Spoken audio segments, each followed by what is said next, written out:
Good afternoon, everyone. Um, in Texas, it's afternoon. I know in a lot of the places where you're at right now, it's still morning, but so good morning and good afternoon. And I want to thank you for joining us today. We're very excited to be celebrating the 45th anniversary of Mountain States Legal Foundation, and we've got a panel here that I think are going to share a lot of experiences that we've had, particularly over the last few years, and some of the history of who we have been over this last 45 years. And I'm very excited about participating here along with them. My name is Rick Fletcher. I have the privilege of serving as the vice chair of Mountain States Board of Directors, and have been doing that for the last couple of years. And a lot of exciting things have happened, particularly over the last few years within this organization that I know everybody's going to want to share with you. But on this panel I have with me is Kristen Wilgemuth, who is the president of Mountain States Legal Foundation, Will Tregman, who is the general counsel, and Jeanette Brown, who is our senior counsel.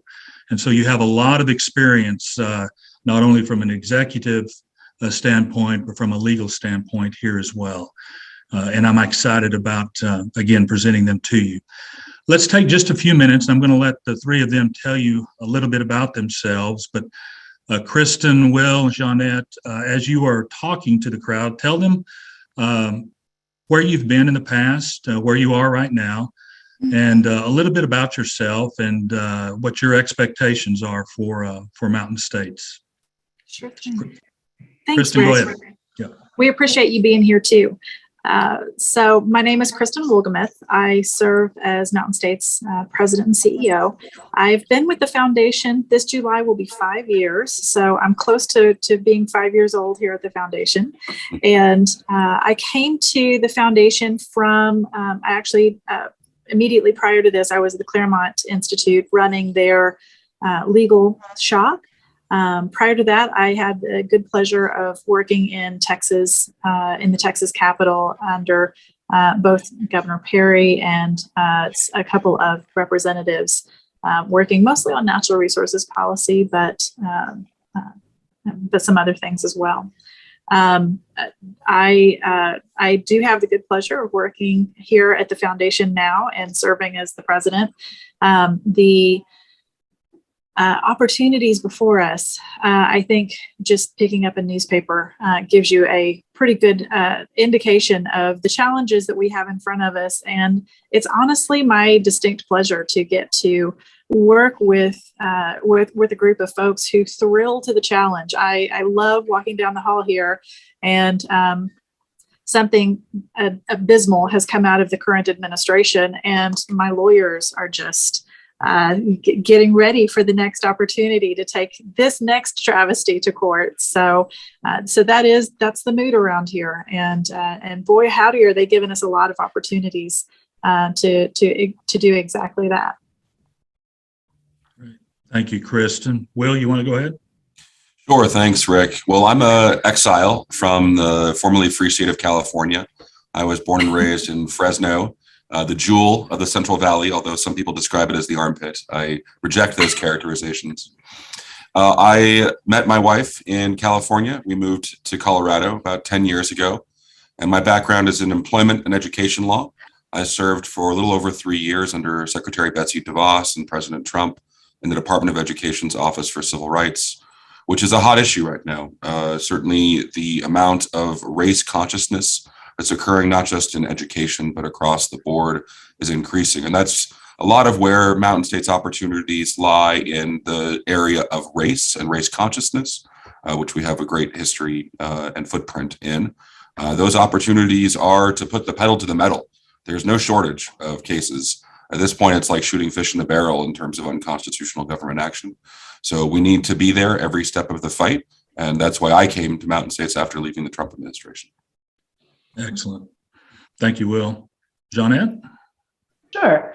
My name is Jeanette Brown. I came to Mountain States in 2018. I spent most of my professional career in either national or international law firms engaged in complex commercial litigation. And I came to Mountain States to bring that litigation expertise to our team and to press the government on those issues that Will's talking about and others.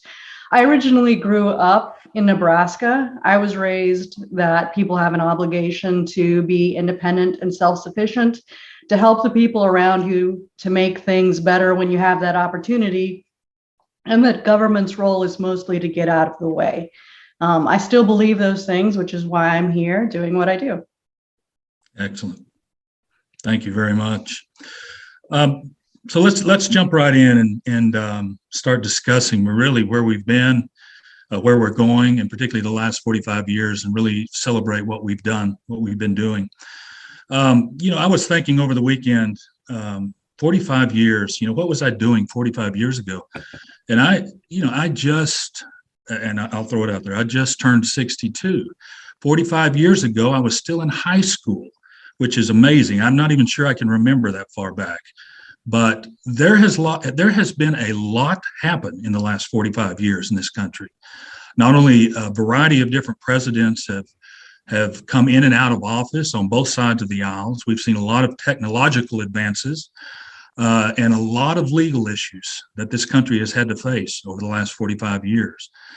So the question I want to throw out to y'all is, looking back over the time that you have been here, what and the purposes that this foundation has been about over the last 45 years, what really brought you to this foundation? What are some of the things that once you started looking into bringing yourself to enjoy what we're doing here, what brought you to this foundation? Kristen? So one of the things that I really appreciate about Mountain States is it is unabashedly committed to principle. We have the strength of that position because we have a board that is willing to tackle the difficult issues. I mean, in America today, as Will was pointing out, we have huge issues in our equal protection universe. And our board is unfailing and unflinching in our commitment to what the Declaration of Independence and then the Constitution laid out as what this country was supposed to be, what this country was supposed to look like. And so I love that. But while equal protection is the most touchy of those subjects that we tackle, we also are committed just as completely to the principles of private property and the idea that we should encourage private enterprise to accomplish everything that they are able to accomplish. So that concept of the free enterprise, of supporting the free enterprise system that has really made America great, is a huge part of why I am excited about being at the foundation. We have recently within the last couple of years, reinvigorated our Second Amendment practice. And in some circles, that is also a touchy subject. And again, our board has just given us the courage of our convictions, the opportunity to operate off of the courage of our convictions and really tackle whatever it is that is in front of us that falls within our mission. Right. Thank you. Will, what brought you, looking back over the last 45 years of what Mountain States has been, why did you decide to join the board? Yeah, it's a good question, Rick. So I knew of Mountain States when I first started announcing to folks in California that I was moving to Colorado. Immediately, I started getting emails saying, check out the website for this terrific public interest law firm. And I came and I met with some of the folks here. And then ultimately it just ended up, I got a job in the private sector and did that. And then as I was winding down my time in the Trump administration, I was confronting the idea of, should I go back to private practice? Should I just be beholden to the billable hour and the clients that are obviously great, but have their own private interests? Or is it time to get in the fight? Because in this day and age, you're either a bystander and you're letting the fight come to you, letting the fight go on without you, or you're making a difference. And so I had really no choice in terms of my mental state. I had to do something that was going to move the needle. And so I didn't go back into private practice. Spoiler alert, I came here in just 8 days after President Trump left office, knowing that we were going to make a difference here, knowing that every step of the way, the work that we did either pushed back against unconstitutional action or halted it and created actually more liberty and more freedom. And so that is why I'm here. That's why I come to work every day with a smile on my face, no matter what. And I can't wait to see what the next 45 years has in store. I'm 42, Rick, so Mountain States is actually 3 years older than me. Yeah. So what was I doing 45 years ago? I was, very small back then. Yeah, I understand. Okay, Johnette, let's hear from you. Yeah, I think that Mountain States sort of aligns perfectly with a lot of the values that I grew up with. Like I said, originally when I went to law school, I was planning to be a prosecutor because I'm a big believer in personal responsibility. And for various reasons, I ended up in private practice. But again, my belief is that you have the responsibility to make yourself successful to the best of your ability. And we did that as much as we could on our farm. And I didn't really appreciate how much the government interferes with people's ability to do that, particularly in the West, where the federal government owns so much land and regulates so much land, and they're terrible neighbors. And I wouldn't have believed some of the things that was happening, some of the things that the government was doing to people in terms of taking water or taking other things until I started looking at this opportunity. And then I knew it was time for me, like Will, to get out of private practice and to join the fight and to try to make a difference and to use the rest of my career to push back against those micro slices, or what in other contexts are called micro slices, attacks on our freedoms and liberties. Excellent. So looking at what brought you here over the last, we're all fairly new to the organization. It seems like I've only been a board member for maybe a little longer than y'all have been here. But looking back over the last 45 years, have we really begun to and maintain the mission of this organization throughout that 45-year period? Kristen, what do you think? Absolutely. I actually have spent a little bit of time this year in preparing for our 45th celebration, going back through some of the, this is going to sound so boring, but going back through some of the old board books and things like that are the documents from 1977 that tell us exactly what was on their mind, why they built the foundation in the beginning, what were the concerns that they had. And it is encouraging to me, as one of the people who is tasked with safeguarding our mission, making sure that our activity matches our mission, that our mission really hasn't changed that much. It's also, and I think that we've made some tremendous strides in accomplishing that mission and in preserving and restoring those constitutionally protected values, principles that really drive our activity.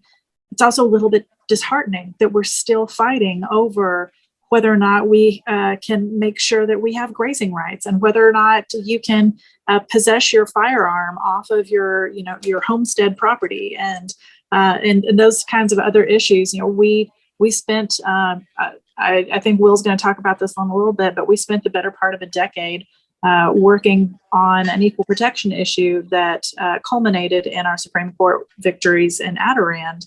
And yet we're still having that conversation in the public sphere. So our mission really hasn't changed all that much, despite our victories.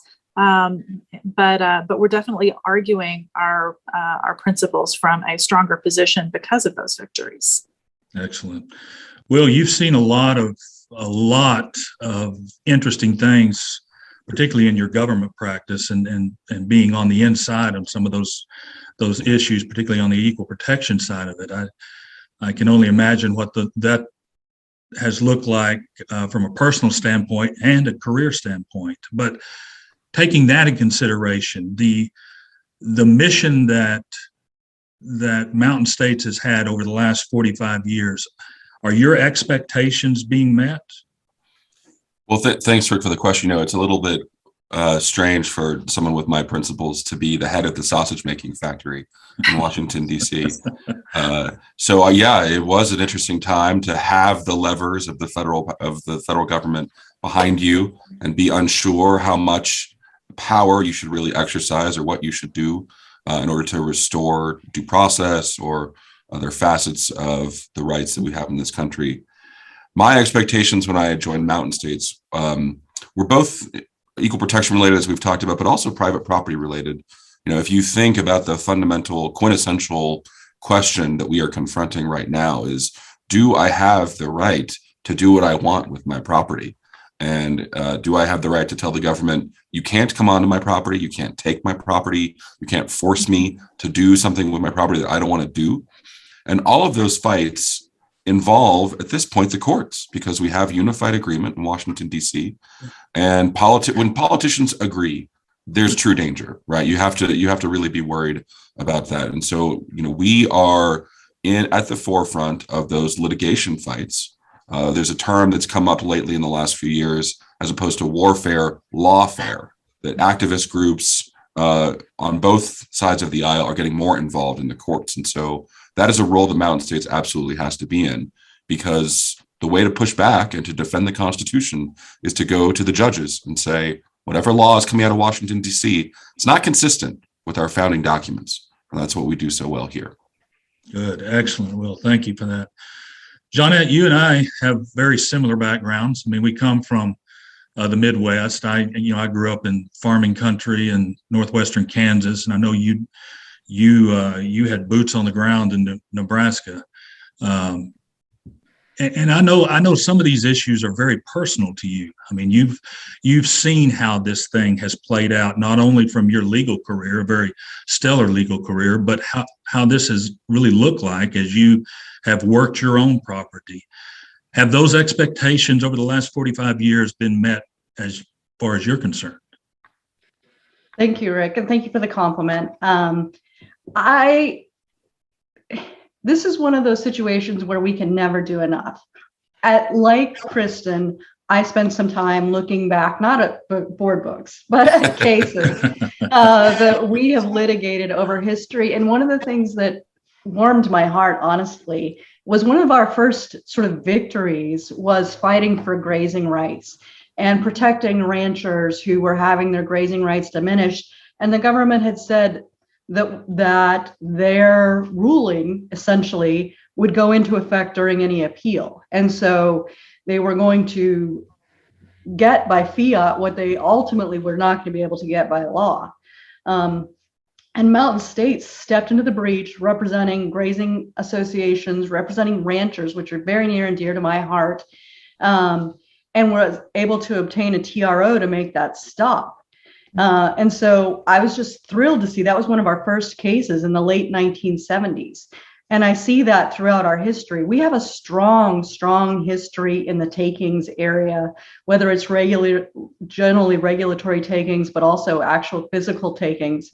And it's something that until I got involved in public law, I wouldn't have believed was as much of a concern as it is, that the government really takes as much as it does, as frequently as it does. And yet you see these cases and you can understand, now I've represented people who've had their land taken by flooding, had their water taken, have had their rights to use a boat on a lake. We've represented, people like that, rails to trails, where you have a family ranch that has a historic railroad from the 1800s through it. And all of a sudden the government wants to make it a public trail and put people through your ranch or whatever your operation might be.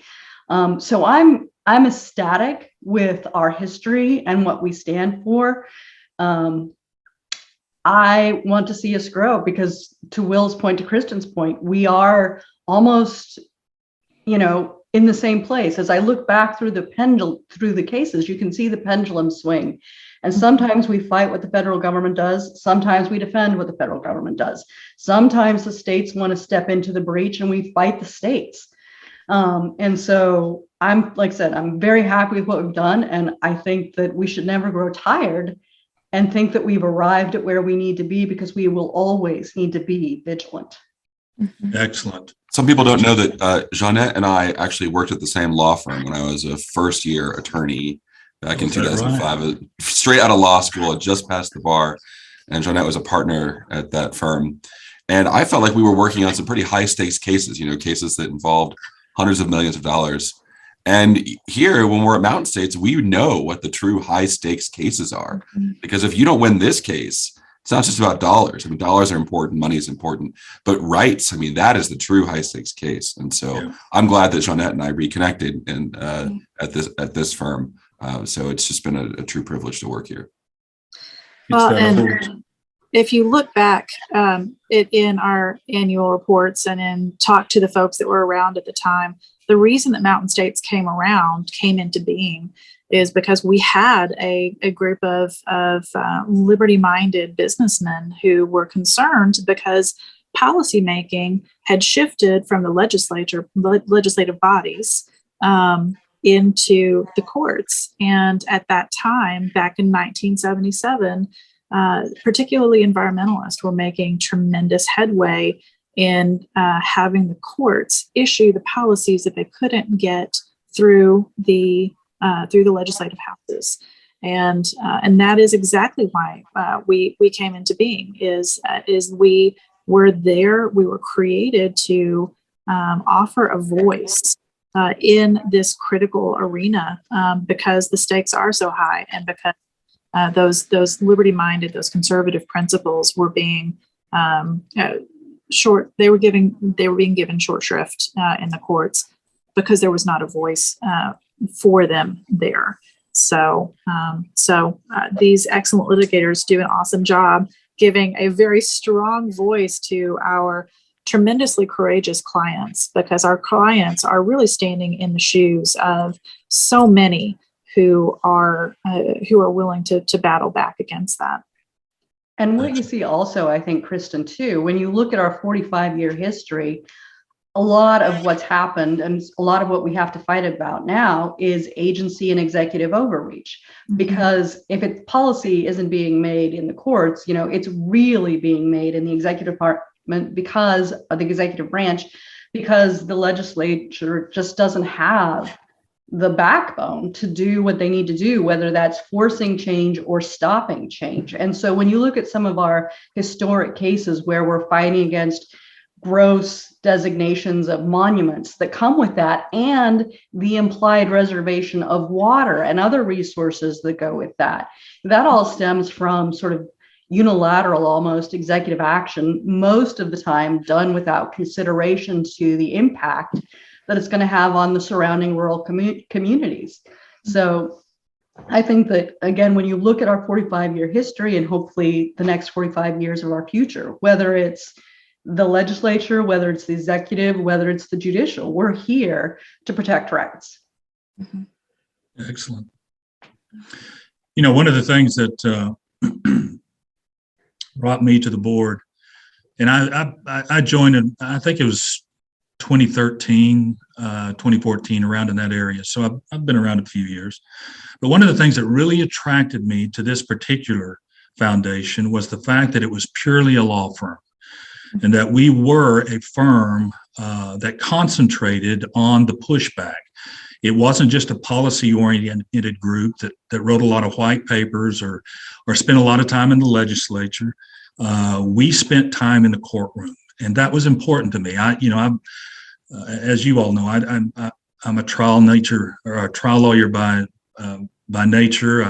I now am in management of some oil companies at the present time, but I thirst and still to this day look back on the trial work and really enjoy the time that is spent doing what we did in the courts. So taking that in consideration, let's now start talking about the next 45 years. I think you all have done a very good job of laying out what the last 45 years has looked like. But I want us to focus just a minute on the next 45 years. And before we do that, I want to just, everybody that's on with us right now, I think you know this, but there is a question and answer period that we're going to have at the end of this session that we want you to ask each one of them the questions that you want to get answers to, and they're going to be available to do that. So you'll have that opportunity, I think, in the Q&A box at the end, at the very bottom of this, of your screens. Draft out your questions. It's going to be kind of a first come, first serve, and we'll do it just as long as we possibly can, so that we then can get everybody taken care of. But Kristen, let's talk about the next 45 years. We are a law firm, and is that the way we want to stay? Absolutely. It really very much is. That has been that was what we were founded to be. And over the course of the last 45 years, we've proven how effective having this as a tool within the liberty movement can be. Again, when we were started, there weren't many of us, and most of the work for the liberty movement, the broader effort, was focused in the legislatures. So having a legal arm has been very helpful. So we want to remain there.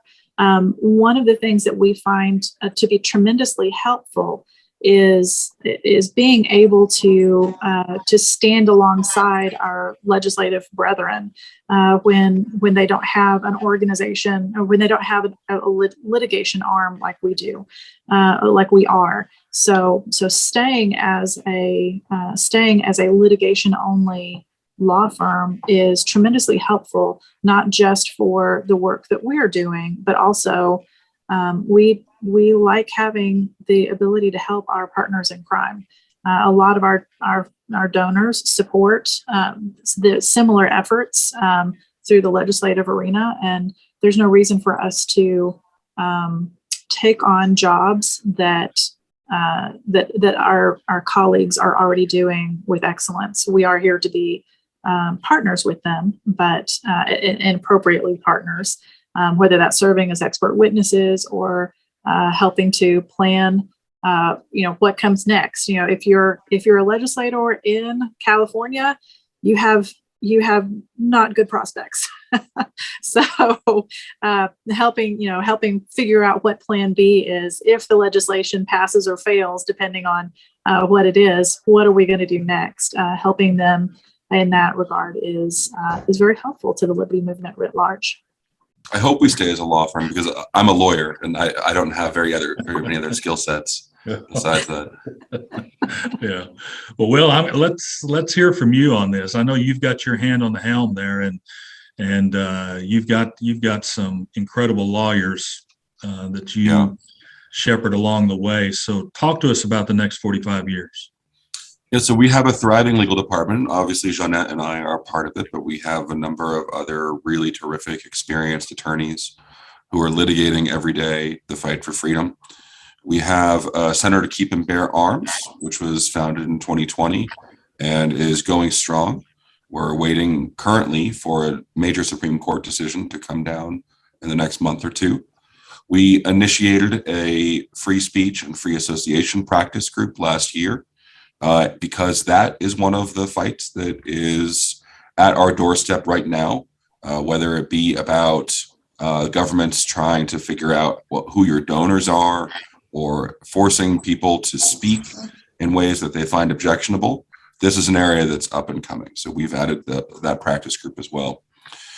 Just generally, I think it's important that we have young attorneys who are out there learning the trade, learning how to go to court, file briefs. We had one attorney who just got sworn in earlier this year, and our first brief ever was a brief with the U.S. Supreme Court. That's one of the opportunities that our lawyers have at Mountain States. So we're very proud of those items. We also have a thriving fellowship program, because we understand that the future is unwritten at this point. So we try to give folks who haven't even finished law school yet the opportunity to see what life is like as a liberty litigator, to be a part of our office, to understand the ins and outs. And we have fellows who get their names on op-eds, on prominent pieces, so that they can start early getting a reputation in this area, regardless of what practice area it may be. So we're very happy with the legal department we have. I wish that I had 100 lawyers, just like the folks I have now, because as I said before, there's no shortage of targets at this point. If people give me more lawyers, I will keep them busy, for sure. That's excellent. Jeanette, you actually had your hand on the helm before Will came to us. So talk to us how you see the next 45 years shaping up. Sure. What with the current administration, like I said, when you look back over our history, there's really no question that liberty is always going to need a defender. And particularly in the area of the Second Amendment, natural resources. Like I said, my true passion is farming, ranching, use of the land, responsible use of the land. So I think that when you look at, for example, the 30 by 30 plan that's getting a little more attention now, it's been sort of part of the campaign promise and it's starting to get a little bit more attention, and some of the infrastructure things. What I see looking over our history is wherever the government can make an inroad to regulate, they end up doing it eventually. One of our big cases, we litigated over a particular lake for 25 years for different landowners. 95% of that lake was in a wilderness area, but 5% wasn't. And the government was trying to regulate the private property of the people adjacent to the lake because of the lever they had. I think that's going to continue and expand with the 30 by 30 and the infrastructure. And I think that we're going to have to be on guard against that. Whether it's a species, additional adding species, continuing to add species to the endangered and threatened list, which is going to continue to limit what people can do on public lands, et cetera. We have a lot to do. There's an important case. There's a couple of important cases. Will mentioned one in natural resources. There's the Sackett case. One of the other issues we've been fighting about for so long is the waters of the United States, what that means under the Clean Water Act and what that means for what the government can regulate. We expect an important decision on that from the Supreme Court. And then in the Second Amendment, obviously the government has announced some new proposed rulemaking. There's some new interest by some states in some magazine limitations. There's another one, I think the case that Will was referring to in front of the Supreme Court, which may reinforce the test that courts are supposed to use to evaluate your Second Amendment right, and may open up for us the opportunity to relitigate some issues in some jurisdictions like the Ninth Circuit, where those courts have taken an approach that's not consistent with historic Supreme Court rulings and not consistent with the right to keep and bear arms. So I think, all of our historic practice areas, there's going to continue to be a lot of opportunity. And I'm with Will. I'm a litigator by trade. That's what I do. That's what I know. That's what I enjoy teaching our younger lawyers, like Will was talking about, and our fellows. And also, I hope that in our future, we can grow out our pro bono network. We kind of launched a pro bono network this year. To Will's point, we'll never have enough resources internally to take on every case that really warrants defending. But if we can harness some of the energy of other people in private practice or other areas who are willing to come alongside people who would be our clients, come alongside us, we can expand our reach and increase what we're able to do to defend private property, constitutional values, et cetera. Excellent. Yeah. Our commitment to a couple of things that I just want to point out that Will and Jeanette both mentioned. We don't know what comes next, but we do know that I usually quote the Declaration of Independence or Lincoln at some point in any program, but this time I'm going to quote Reagan. He was right when he said that freedom was just one generation, or that the loss of our freedom was just one generation away if we don't fight for it. So training up that next generation to be prepared to tackle the big issues that we're tackling now, hopefully with better precedents under their belts as we continue to make courtroom gains is hugely important to us. We are looking to that future. As a matter of fact, our most recent legal hire was one of our former fellows who came back to us, and we're thrilled to have her on board because she got a taste of what it was to fight for liberty here in our halls, and went out and for a very brief time was in the law firm world that Will and Jeanette come from and Rick comes from, and said, nope, I'd much rather fight for liberty, and came back to us. And I love that is the that's what we're sending our fellows away with. We've, in similar fashion, started fellowship opportunities in our communications and our and our development world to, in similar fashion, grow up the next generation and let them know what this is all about. So I love those opportunities. The other thing that I'll point out that Will and Jeanette have been very instrumental in is we have built over the course of the last 5 years a legal team that is very comfortable, most comfortable, has experience with their boots on the inside of the courtroom railing. We're not in this for a settlement. We're not in this to negotiate peace. We are in this to win. And the team that we've put together and the team that Will and Jeanette mentor and that Will directs is they're here to win precedent-setting victories, so that next generation really does have a stronger position as they continue to fight against the forces, the anti-liberty forces. Excellent. Will, you raised a. Oh, go ahead. No, you please. Well, I was just going to comment on and ask you a follow-up question. You raised an interesting point about over the next 45 years that the issues only get broader and more significant. I mean, that seems to implicate growth. Do you see us growing over the next 45 years? Well, I would certainly like to grow. I think we have to if we want to meet the moment as we have been doing in the past. We've talked about how we've fought a lot of fights, we've won a lot of fights, and yet we still are in the midst of a fight. And that's never been more true in the equal protection area. In the 80s and 90s, culminating in the Adirondack decision, Mountain States Legal Foundation was there saying we ought to adopt colorblindness in our law, that all men ought to be treated equally based on their race. And now we see the Biden administration enacting policies that engage in brazen race discrimination. We stopped one of those policies last year, the farmer rancher cases that offered COVID-19 debt relief to non-whites exclusively. And we're in the midst of a fight over Harvard and the University of North Carolina's affirmative action programs, which systemically discriminate against Asian American students.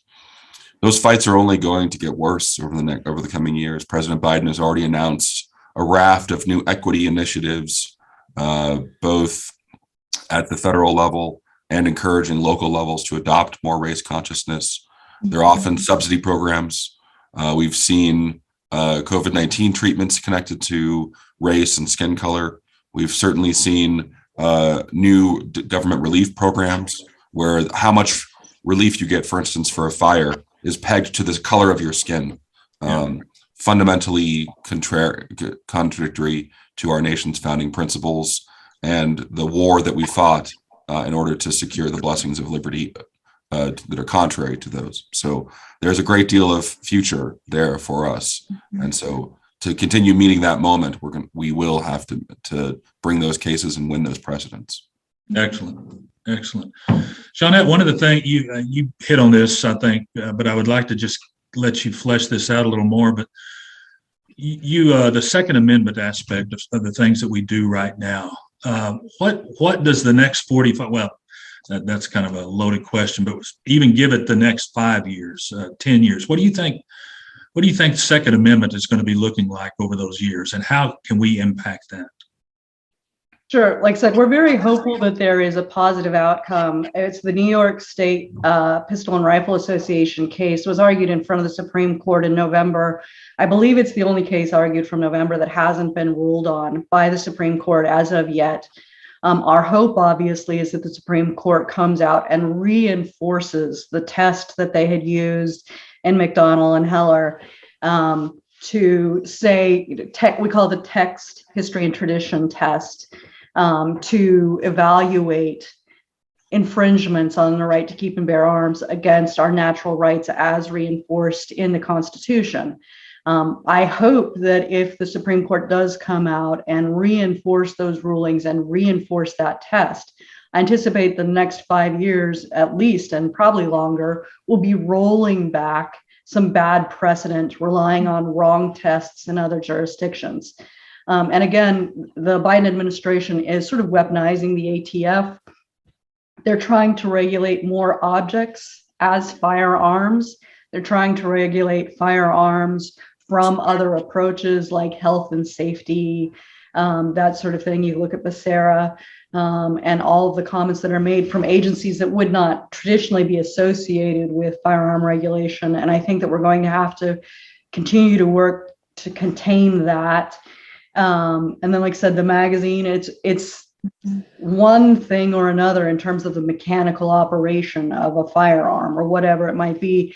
People try to focus on something they think that they can limit the use of, limit the manufacture of, limit the sale of. I hope it doesn't come back, but I expect, sort of registrations and lists and that sort of thing.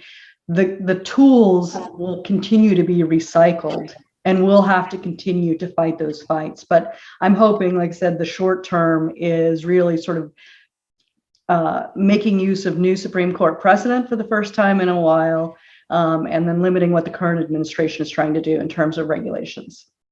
Yeah, I agree with all of that.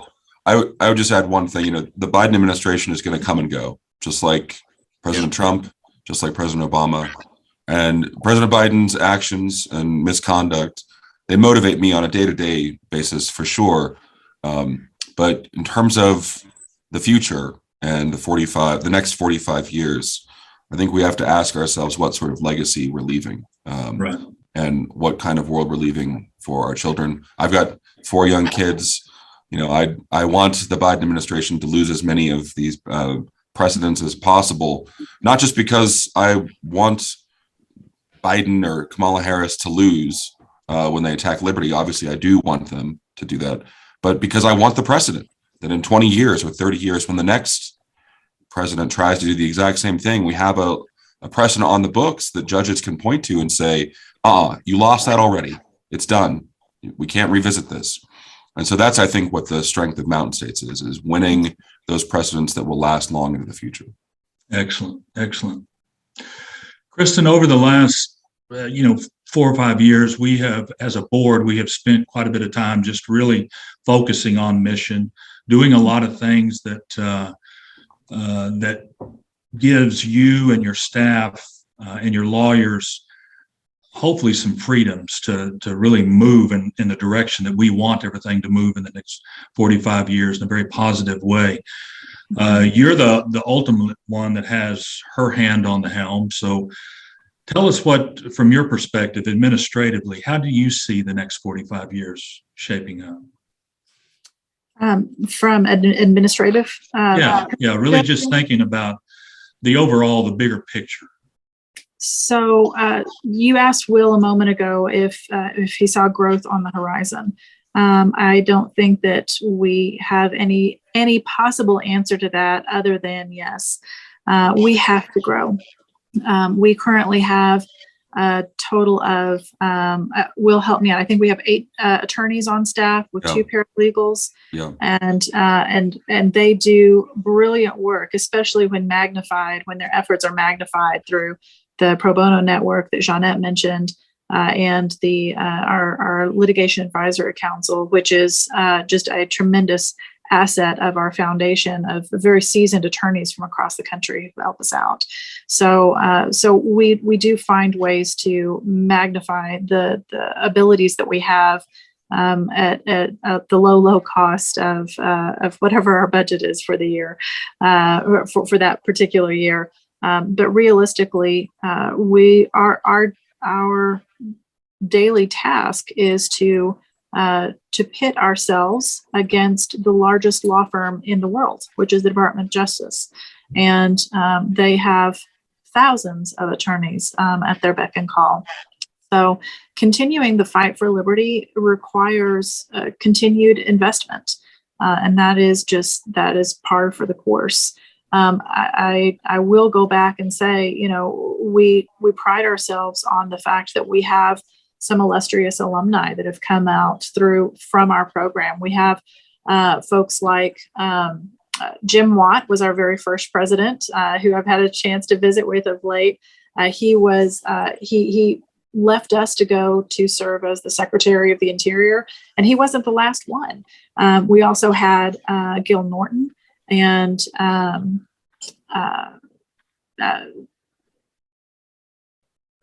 Senator Kyle from Utah was one of our illustrious alumni. We've also had the opportunity to grow some of the folks that have moved on to other organizations. The folks that the president of the Institute for Justice is one of our alumni, and of course, most recently, Perry Penley left our ranks to move on to the Department of the Interior, specifically the Bureau of Land Management. So I think one of the things that we pride ourselves on is not just growing that next generation for our own use, but creating a broader network of people who've been trained to think on principle and make decision on principle rather than to take the passions of the moment too much to heart. So I really love that about the mission that we have. But our mission really has never changed, and I don't think that it will, because we do find ourselves coming back to the same issues on the merry-go-round. Again, hopefully we always have a better position, but our mission remains that we're here to protect individual liberty. We're here to protect the right to own and use property. We're here to protect the principles of limited and ethical government. And in many of those cases, we're here to restore them as well as protect them.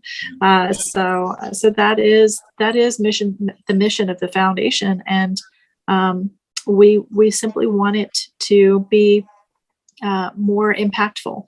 We want it to be more ambitious. We want it to be the way that our country looks instead of what we're fighting for our country to look. Outstanding. Yeah, I'm glad you brought up the alumni that we've had come through the organization over the last 45 years. I had the privilege last year, or really over the last couple of years, of working with Karen Butt Fallon, who was one of the chief solicitors under Trump's administration. And I did not know until I was in her office in DC that she actually, I think, came through Mountain States early in her career, didn't she? Or Yes, was on sir. the board or something like that. Yeah. Yes, sir. So He was one of our attorneys early on. Yeah, it truly is six degrees of separation, as Kevin Bacon so aptly put.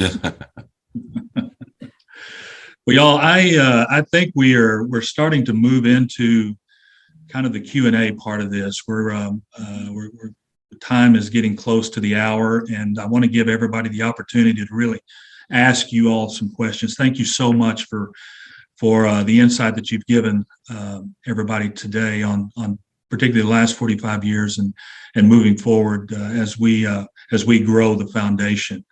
But let's move into kind of the question and answer part of this.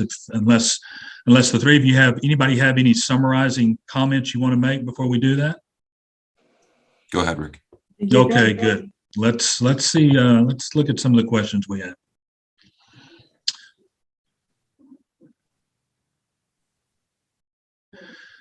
This is a good question, Will and Jeanette. This is from Jim Tayton. Has Mountain States taken positions on the constitutionality of Colorado's system of non-judicial foreclosures and the Colorado Supreme Court's Rule 120? That's a pretty specific question. Yeah, it's very specific. Well, thank you, Jim, for this question. So the answer is not to my knowledge. I'm not sure that we have ever taken a position in an official case or received an open request from someone who has been foreclosed on. Colorado Supreme Court Rule 120, just for everyone's knowledge, allows lenders to engage in foreclosure proceedings like foreclosure sales. And due process is definitely an issue that Mountain States Legal Foundation cares a lot about, whether it's at the federal level or at the state level. And as we've seen in Colorado lately, a lot is happening in terms of due process. We're in the middle of a COVID-19 due process case involving Celeste Archer, who is summarily barred from CU Denver based on a false hoax report of COVID-19. So this is definitely an area that I'd like to learn more about and figure out whether, if someone has a specific case, that they want to bring to us that we would get involved in. Excellent. And Rick, if I can jump in real quick, Sure. Yeah. you Will offered a comment on our not receiving an open request on that. I think it bears 30 seconds of explanation as to how we identify cases that the foundation is going to undertake. We have a couple of ways that we do that. In some instances, because we are a public interest legal foundation, we have the ability to look at our mission and say, this area of law is being just mangled, and we really need to jump in and do something about that. And so we can identify those and talk to individuals who we know are being harmed by this particular issue, and ultimately bring that case. More often, however, we have what we internally call our open request program or system, which is simply the folks from across the country who reach out to us and raise their hand and say, "I have a problem. Can you help me with it?" And that is more often than not how we go about our cases. You can do that through calling our offices or going on our website and submitting a request through the portal there. Excellent. Thank you, Kristen. That's a good report on that. Jeanette, do you have a comment on the 120? I know you've been out of Colorado for a little bit, but anything from you on that? No, I agree with Will. I'm not familiar with us historically taking that issue on. It may be something that predated my time here. We did have a period of time when we were particularly addressing tax issues in Colorado, and we've gotten away from doing that a bit more recently, but I'm not familiar with us taking on the Rule 120. Good. Well, let's move to the next question, and the next one is from an anonymous ask. But the question is, what do we think the Supreme Court will look like with the appointment of the new justice? Will, that's sure. Happy to take it. Then open up to anyone else. I offered a little bit of commentary on the nomination process before the confirmation occurred, which is that I really didn't like the process that President Biden announced ahead of time, opting to rule out certain candidates based on race or sex. I really didn't think that was appropriate. And ultimately, I think it belittled the nominee in a way that was probably also inappropriate. In terms of the actual confirmation, time will tell. Judge Jackson is replacing Justice Breyer, and she'll become Justice Jackson. So you never know what rulings the judge will have ahead of time. But obviously, the expectation is that she'll be in line with the more activist judges on the court. Although, to be honest, I really appreciated some of the concessions that the senators got out of Judge Jackson. Things like adherence to the Constitution, to the text of statutes, even to original meaning of the Constitution. Sometimes people in the middle of a hearing will pay lip service to those ideas, but it was almost like an audition for a more conservative or more textualist president in that nomination. So it was interesting to hear her speak, at least on those terms. So time will tell.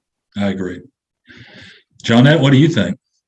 No, I agree with that. I mean, I think that one of the other things that she'll bring will be her, her criminal experience. I hope that has an opportunity to come before the court more often, frankly, although that's not one of our core areas.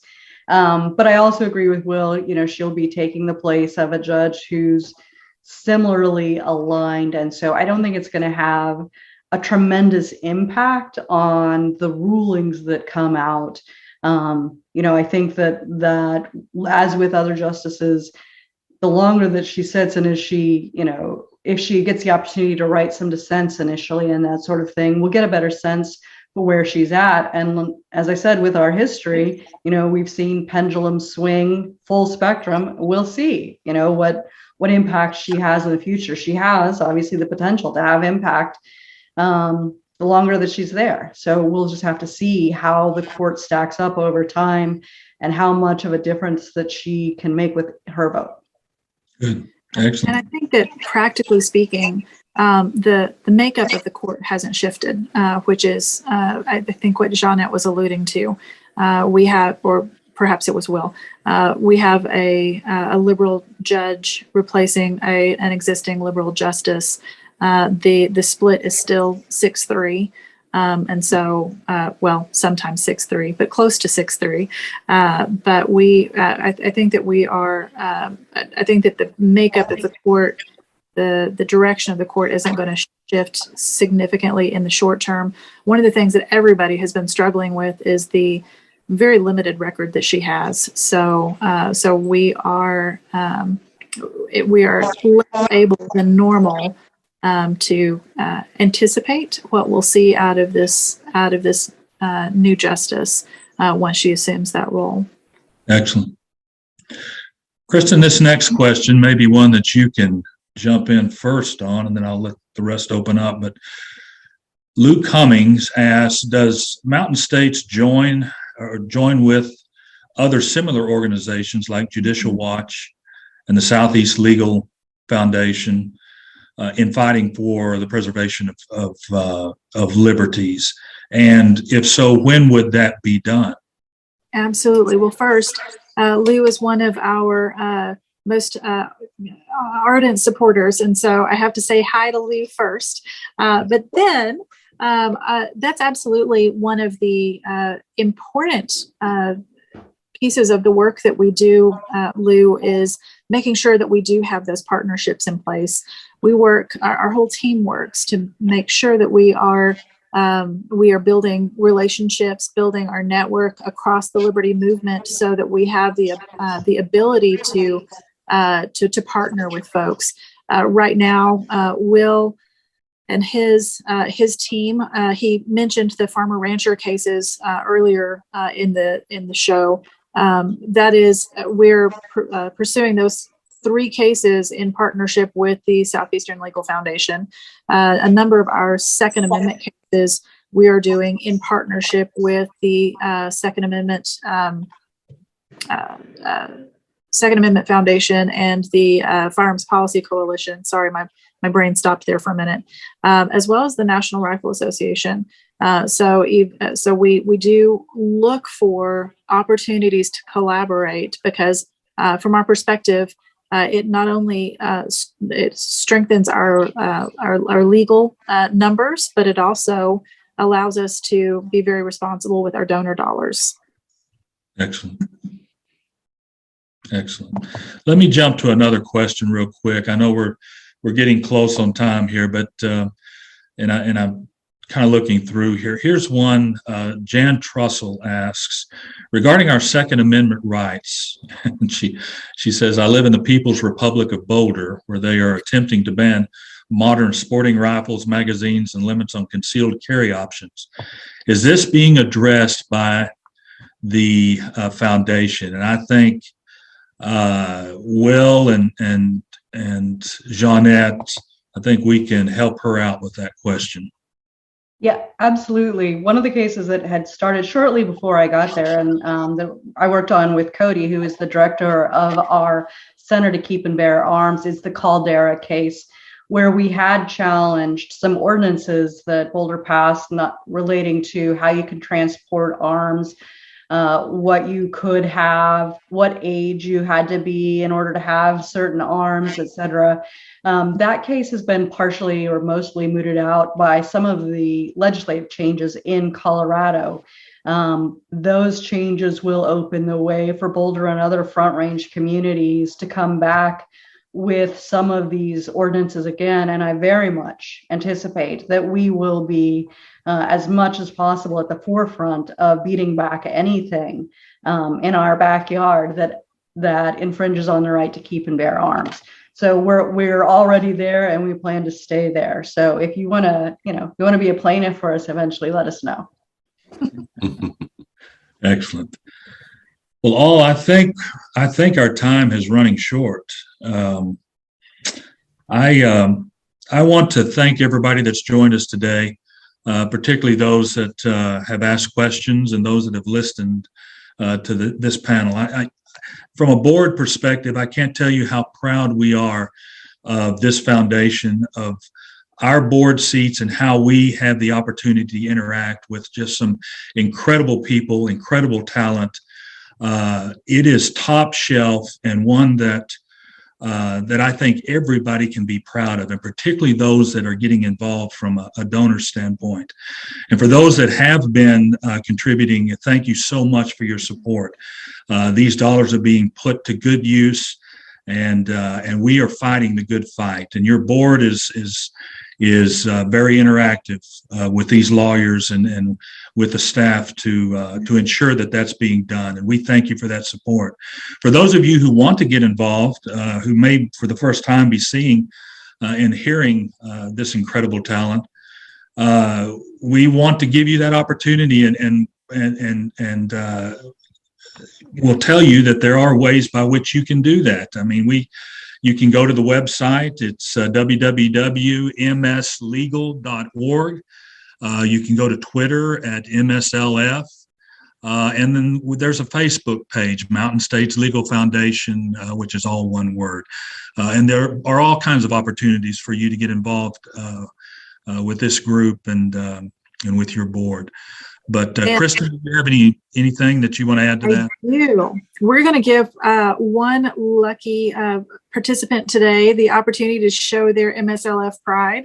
Our team here has designed some Yeti mugs that we're all really excited about. I'm a little bit concerned that we're not actually going to get them up on the website for sale for the staff taking them, laying claim to them ahead of time. But Michael Lovelet is our winner today. So thank you so much for participating, Michael. And our staff will be reaching out to make sure that gets into your hands soon.